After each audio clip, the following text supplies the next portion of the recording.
this video, I'm going to demonstrate how far Windows 98 Second Edition can go with community-made patches, web browsers, and other compatible software.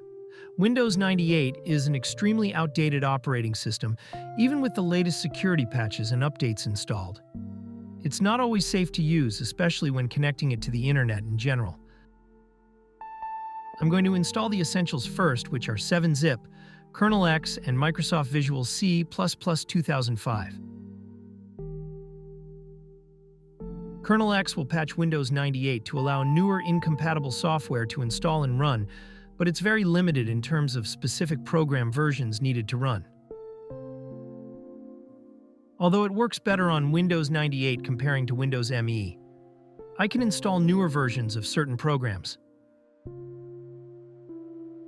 I'm also installing Visual C++ 2005, which is the last one compatible with 9X Windows, to avoid any missing DLL files later on when running other software.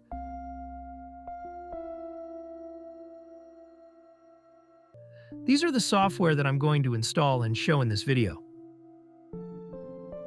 KernelEx is enabled by default after installing it. To use it, go to a program's properties, KernelEx tab, select a specific Windows compatibility mode, then apply. For a web browser, I went with Opera 12.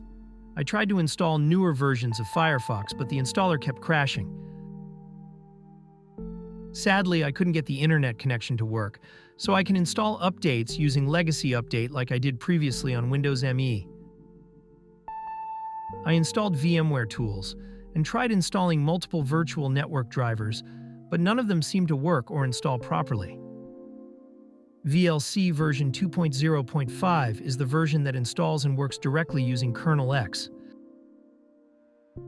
The latest version of VLC can be installed, but it won't run due to missing important DLL files. But this one works, and here's a functional media player.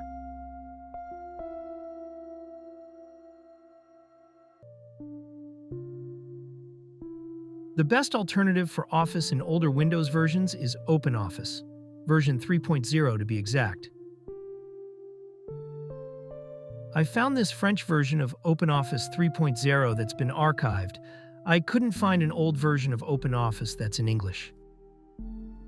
It launches and works normally as it should.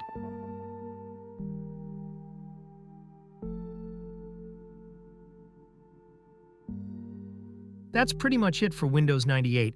It's a 28-year-old operating system after all, and you can't do much with it.